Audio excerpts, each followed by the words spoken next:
It is. I love human experience optimization. We live in an increasingly personalized world when it comes to marketing and sales and business, e-commerce, et cetera, with all of the tools we have and all the data we can build.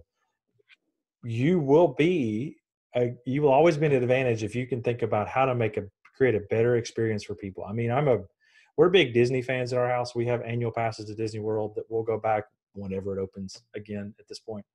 Um, but even the story of Disney World or Disneyland started because Walt Disney wanted a place where he and his daughters could both have great experiences.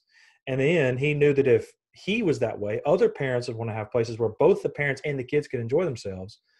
And if you know anything about the history of Disney and Disneyland, Disney World, there was a meticulous attention to detail to make sure every single facet of that experience was incredible. From, I think you can't go more than 27 steps in any Disney park without there being a trash can because they wanted it to be clean. You never wanted to have trash in your hand and wonder where to put it.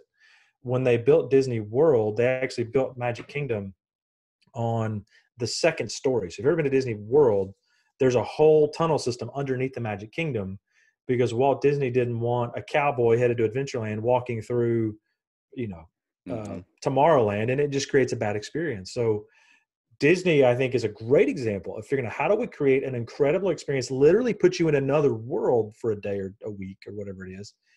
How do we take that same attention to detail and that same mindset and think of all the different ways that we can create a better experience for our customers, right? Mm-hmm.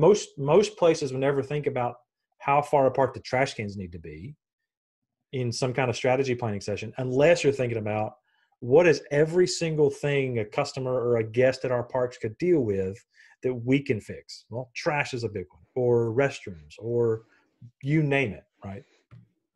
I think that a lot of our clients, they know that here's where our parking lot is. So let's make sure it's manicured and Mm-hmm. clean. There's the front door. There's where our open hours. When they come in, there's the counter. There's the menu.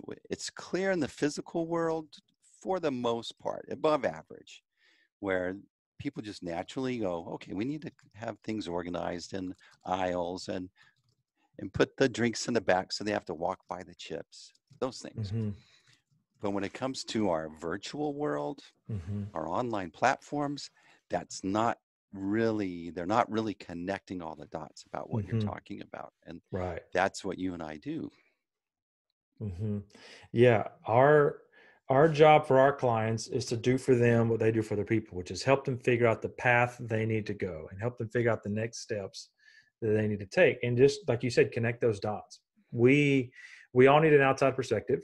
We all need somebody else to say, hey, have you thought about it this way? Or you're actually missing these 3 or 5 things in your plan. Or what if you change this? And making those connections, because so many of us as entrepreneurs are so in the weeds of our business every day, it can be really hard to pull back and see the whole landscape and see everything from the parking lot to the front entrance to the reception desk to the meeting space to the event space to the shelf to whatever it is.